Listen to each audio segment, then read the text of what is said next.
Hello everyone, this is दिशा गुल्लाने। आप सबका स्वागत है आपके इस यूट्यूब चैनल आप हो जीनियस में। बहुत सारे लोगों की मुझे कमेंट्स आई, बहुत सारे लोगों ने पर्सनली मैसेज करके कहा कि आप ग्रुप सी और ग्रुप डी के बारे में एक वीडियो बनाइए। रेलवे में जो ग्रुप सी और ग्रुप डी एग्ज़ाम्स होते हैं उनके बारे में वीडियो बनाने की आपकी बहुत सारी रिक्वेस्ट आई थी। सो उसी रिक्वेस्ट की वजह से आज हम ये वीडियो बनाने जा रहे हैं। सो आप इस वीडियो को लास्ट तक देखिएगा ताकि जो भी इंफॉर्मेशन दी जा रही है आपको परफेक्टली समझ में आए और आप लोग उसके हिसाब से अपनी पढ़ाई कर सको। आज के इस वीडियो में हम जानेंगे कि ग्रुप सी एग्ज़ाम्स की कितनी सैलरी होती है या उसके लिए क्वालिफ़िकेशंस क्या क्या चाहिए होता है, कौन कौन उसके लिए अप्लाई कर सकता है, क्या क्या एज लिमिट होती है। इन सारी चीज़ों के बारे में आज हम बात करेंगे।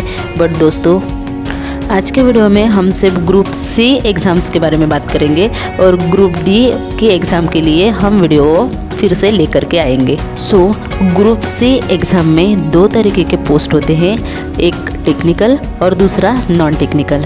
टेक्निकल में mechanical engineer, civil engineer, electrical engineer और सिग्नल टेलीकम्युनिकेशन के लिए जो पोस्ट होती है वो सारी पोस्ट आती हैं हमारे टेक्निकल फील्ड में। यानी कि ऑब्वियस से बात है कि इसके लिए स्टूडेंट का ग्रेजुएट होना ज़रूरी है। यानी कि सारी पोस्ट के लिए स्टूडेंट का ग्रेजुएट होना ज़रूरी नहीं है, बट कुछ पोस्ट के लिए है। तो इसमें नॉन टेक्निकल भी है। नॉन टेक्निकल में आता है टिकट कलेक्टर, जिसको हम टीसी बोलते हैं। उसके बाद में goods guard, assistant station master, traffic apprentice, clerk, stenographer, commercial apprentice, loco pilot etcetera. तो ये सारे हो गए हमारे नॉन टेक्निकल फील्ड में। तो दोस्तों, आपको ये बात समझ में आ गई होगी कि कौन सी दो फील्ड होती है ग्रुप सी एग्ज़ाम्स में। एक होती है टेक्निकल और दूसरी होती है नॉन टेक्निकल। टेक्निकल के लिए आपका ग्रेजुएट होना ज़रूरी है क्योंकि उसमें इंजीनियरिंग की डिमांड की जा रही है 2-3 पोस्ट के लिए। और नॉन टेक्निकल में आप 12th पास आउट हुए तो भी चलेगा। उसी के हिसाब से अब बात करते हैं एलिजिबिलिटी क्राइटेरिया, यानी कि इस एग्ज़ाम को कौन कौन दे सकता है। यानी कि आपका क्या एजुकेशन क्वालिफ़िकेशन होना चाहिए ताकि आप ये एग्ज़ाम दे सके। तो उसके लिए आपका 12th पास आउट होना ज़रूरी है या तो फिर आपका ग्रेजुएशन होना ज़रूरी है, क्योंकि कुछ जॉब्स आपको 12th के बेसिस पर मिलेंगी और कुछ जॉब्स आपको ग्रेजुएशन के बेसिस पर। तो आप अगर इन दोनों में से कुछ भी आपका हुआ है तो आप लोग इसके लिए अप्लाई कर सकते हैं। तो आपको एलिजिबिलिटी क्राइटेरिया समझ में आ गया होगा, या तो आप 12th पास आउट होने चाहिए या फिर ग्रेजुएशन, और वो सब पोस्ट के हिसाब से होगा। ये सारे एग्ज़ाम्स आरआरबी यानी कि रेलवे रिक्रूटमेंट बोर्ड एनटीपीसी के थ्रू लिए जाते हैं। और आप इसके लिए और जानकारी चाहिए तो रेलवे के वेबसाइट पर जाकर, आरआरबी के वेबसाइट पर जाकर भी आप लोग अपडेट चेक कर सकते हैं। दोस्तों, आपको रेलवे में जॉब का कोई भी मौका नहीं गंवाना चाहिए, क्योंकि रेलवे में बहुत सारी जॉब हर साल निकलती रहती हैं, बहुत सारी वैकेंसी निकलती रहती हैं। तो आपको हर एक अपॉर्चुनिटी को ग्रैब करने की कोशिश करनी चाहिए। अब बात करते हैं सिलेक्शन प्रोसीजर, यानी कि किस तरीके से आपका एग्ज़ाम होगा, किस तरीके से आपका सिलेक्शन किया जाएगा।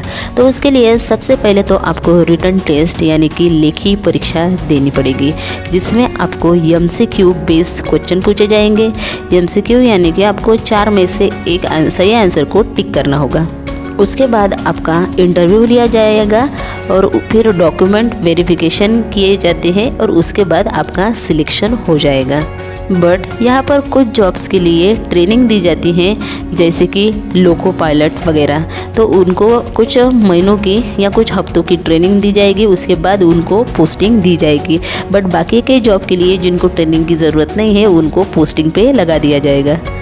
आपको सिलेबस को बहुत अच्छे से देख लेना है ताकि आपको जो भी सवाल पूछे जाए उसके आंसर अच्छे तरीके से आप लोग दे सको। तो इसमें सिलेबस की बात करें तो सिलेबस आपको जीके यानी कि जनरल नॉलेज, जनरल अवेयरनेस, उसके बाद रीजनिंग, मैथ, साइंस, और एक्सेट्रा सब्जेक्ट्स के बारे में पूछा जाएगा। एक्सेट्रा सब्जेक्ट से आपको सवाल पूछे जाएंगे और उसकी आपको अच्छे से तैयारी करनी है। जैसे कि जीके में आप लोग ज़्यादा करंट अफेयर्स अगर करेंगे तो ज़्यादा बेस्ट रहेगा, बट स्टैटिक जीके भी बहुत मस्ट है, इम्पॉर्टेंट है। उसके बाद रीजनिंग की बात करें तो रीजनिंग के लिए आप लोग ऑनलाइन क्लासेस कर सकते हैं या फिर ऑफलाइन भी क्लासेस आप लोगों को मिल जाएंगे।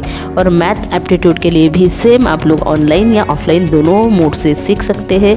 और साइंस, आपका अगर साइंस बैकग्राउंड है तो बहुत ही बेटर रहेगा क्योंकि आपको उसका नॉलेज होगा, लेकिन आप लोगों को पढ़ाई बहुत अच्छे से अभी भी करनी है क्योंकि बहुत डिटेल में आपको पढ़ाई करनी होगी। अब बात करते हैं कि सैलरी कितनी होगी, है ना, यानी कि आपको सैलरी हर महीने कितनी मिलेगी। तो इसका अराउंड आपको 25,000 to 55,000 इतना मिलता है, यानी कि 25,000 से स्टार्ट होगा और 55,000 तक वो सैलरी धीरे धीरे करके आपकी जाएगी। तो आपको सैलरी भी अच्छी मिल रही है। अगर इस एग्ज़ाम के लिए अपने आप को अगर एप्लीकेबल समझते हो और आप लोग पढ़ाई करने के लिए तैयार हो तो आप लोगों को ये जॉब ज़रूर से लग सकती है। अब बात करते हैं आपके एज क्राइटेरिया की। अगर आप जनरल कैटेगरी से बिलोंग करते हो तो आपकी मिनिमम एज 18 ईयर्स होनी चाहिए और मैक्सिमम एज 33 ईयर्स। अगर आप ओबीसी से बिलोंग करते हो तो आपकी मिनिमम एज 18 ईयर्स होनी चाहिए और मैक्सिमम 36 ईयर्स तक आप कर सकते हो। और अगर आप एससी और एसटी कैटेगरी से बिलोंग करते हो तो आपकी मिनिमम एज 18 ईयर्स होनी चाहिए और मैक्सिमम एज 38 ईयर्स तक भी आप एग्ज़ाम दे सकते हो। अगर आपको जानना है कि पोस्ट के हिसाब से कितनी सैलरी मिलती है तो वो भी हम देख लेते हैं।